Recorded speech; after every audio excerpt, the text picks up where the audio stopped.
Assalamualaikum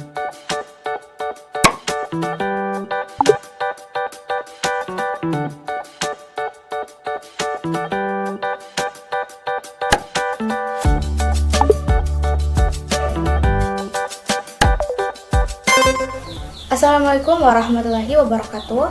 My name is Ayu Anggraini. I'm from Group 3 and I will explain about language acquisition in bahasa.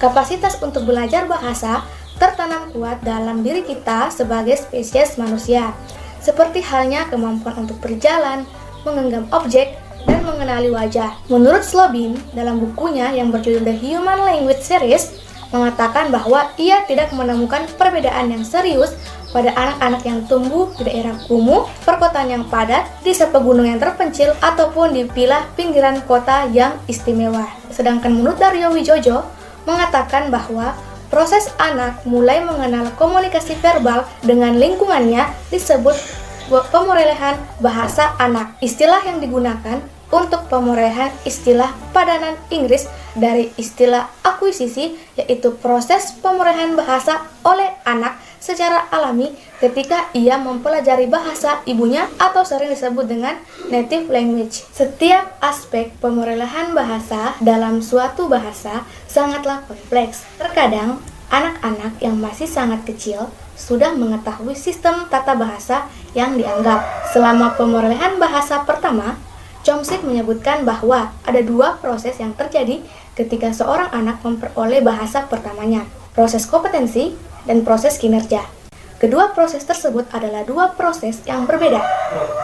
Kompetensi adalah proses penguasaan tata bahasa, yang termasuk ke dalamnya yaitu fonologi, morfologi, sintaksis, dan semantik secara tidak disadari.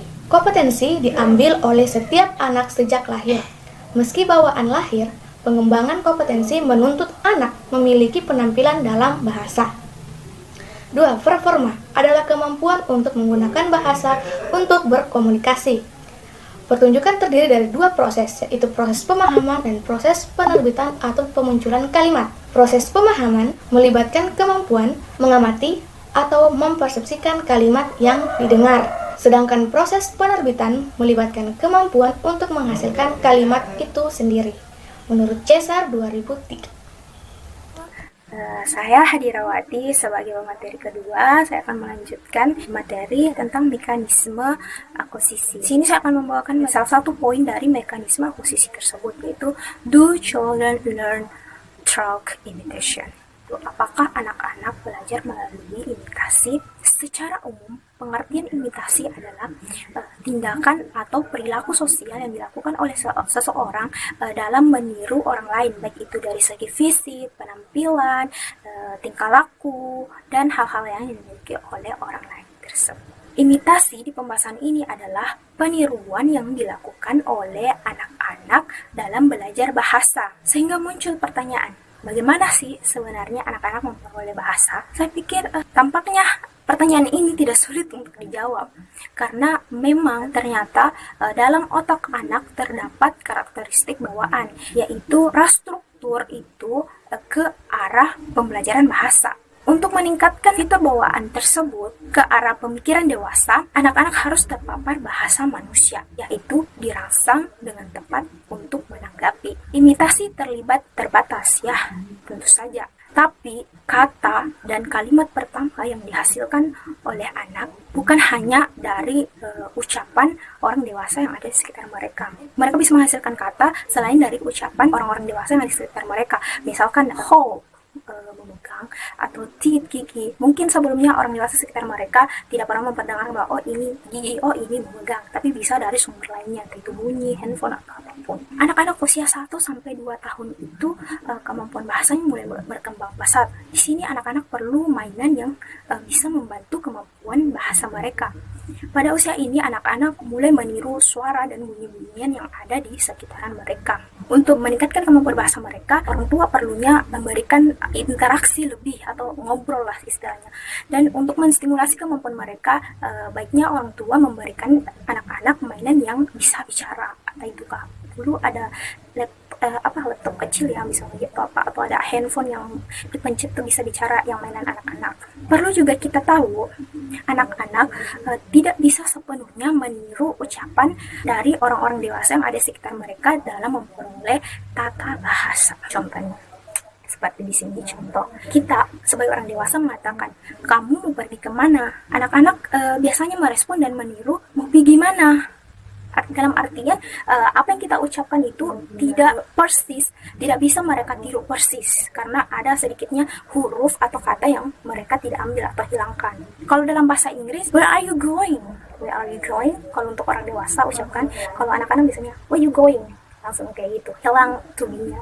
Anak-anak yang mengembangkan kemampuan bahasa mereka di kemudian hari, masa anak-anak mereka memahami bahasa yang ada di sekitar mereka, walaupun mereka tidak bisa menirunya langsung. Dan perlu juga kita tahu bahwa faktanya kita tidak imitasi tidak bisa menjelaskan hal penting lainnya, seperti anak-anak yang tidak bisa belajar bahasa karena alasan neurologis atau fisiologis dalam menanggapi atau memahami. Tapi ketika anak tersebut bisa mengatasi gangguan bicaranya atau cacat bicaranya, mereka akan segera menggunakan bahasa itu untuk berbicara. Oke, sekian materi dari saya. Selanjutnya akan dilanjutkan oleh pemateri selanjutnya. Hi, my name is Rinita Fitriani, and this sections I will explain to you all about, do children learn through reinforcements? Or in bahasa, apakah anak-anak belajar bahasa melalui penguatan? Well, let's check it out for more detail. Dialog yang telah ditampilkan di samping ini adalah contoh dialog pertama yang saya sediakan dalam apakah anak belajar bahasa melalui penguatan.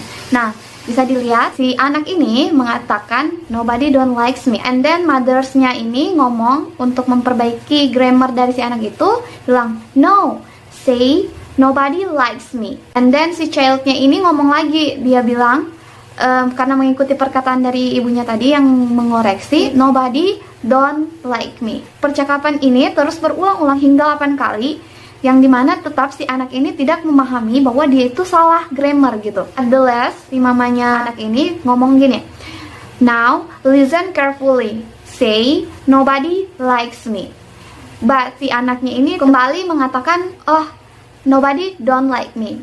Well, dari contoh tersebut menunjukkan bahwa anak belajar untuk menghasilkan kalimat atau tata bahasa yang benar karena mereka diperkuat secara positif ketika mereka mengatakan sesuatu yang benar. Sedangkan jika berbanding terbalik dan diperkuat ketika mereka salah, dan diperkuat secara negatif ketika mereka mengatakan sesuatu yang salah. Salah satu jenis penguatan adalah dengan melakukan koreksi untuk tata bahasa yang salah pada anak dan memberikan penghargaan untuk tata bahasa yang baik kepada anak pada saat mereka berbicara.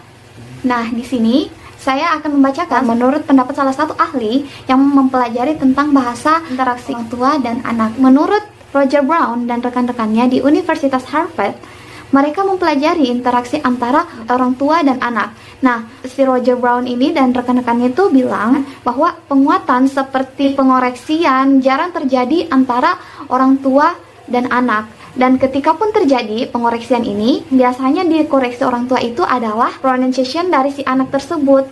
Jarang orang tua melakukan pengoreksian akan penggunaan grammar kepada anaknya. Karena mungkin mereka pasti berpikir ya, anaknya masih kecil, jadi belum paham, belum waktunya untuk memahami yang namanya penyusunan grammar.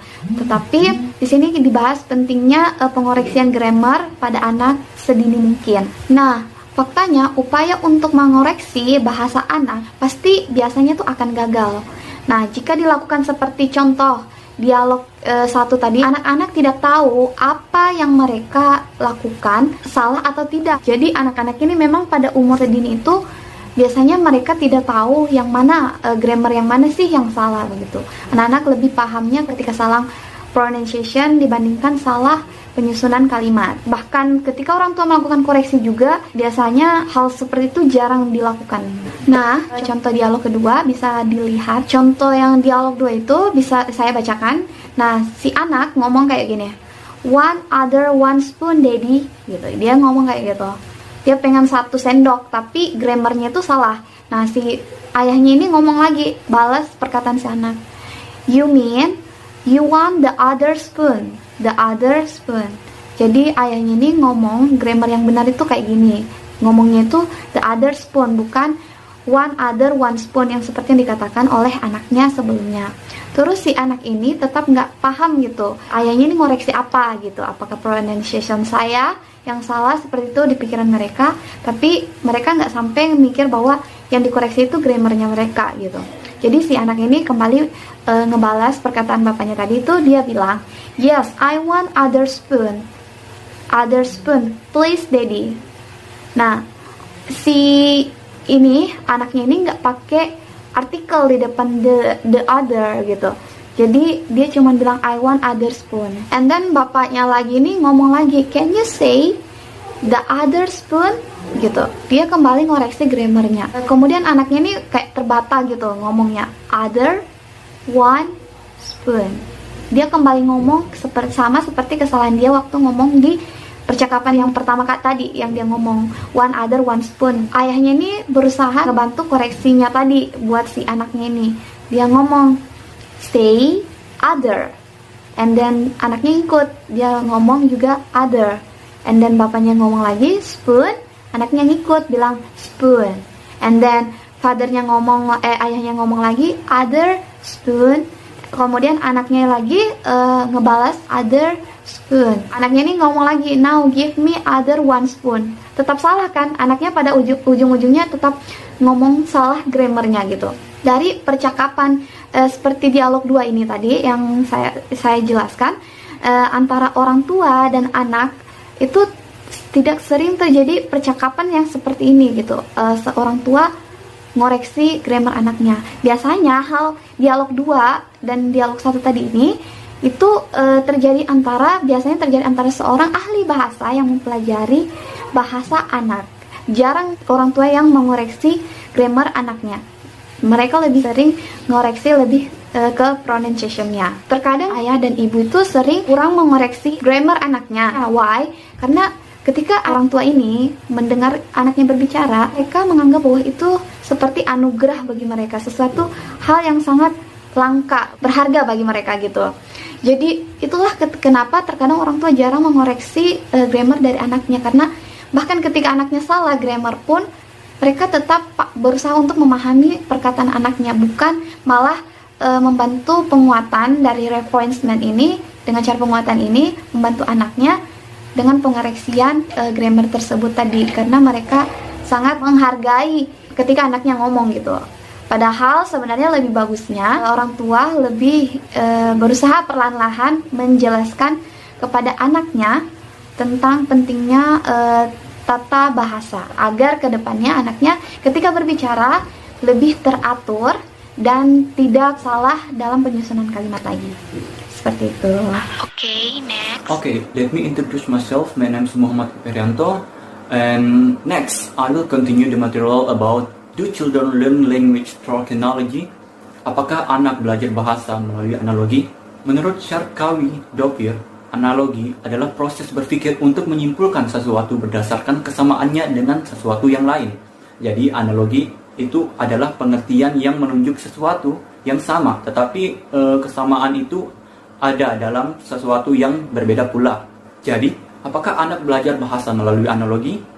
Anak-anak menggabungkan kata-kata untuk membentuk suatu frasa dan kalimat dengan analogi, dengan mendengarkan kalimat dan menggunakannya sebagai model untuk membentuk kalimat lain. Tetapi ini juga biasa bermasalah, seperti yang dikatakan oleh Lila Gilman, seorang ahli psikolinguistik perkembangan. Misalkan, anak telah mendengar kalimat I painted a red barn. Jadi, dengan analogi, anak itu bisa berkata I painted a blue barn. Kita mendengar contoh dan mereka memperluasnya ke semua kasus baru dengan suatu kesamaan.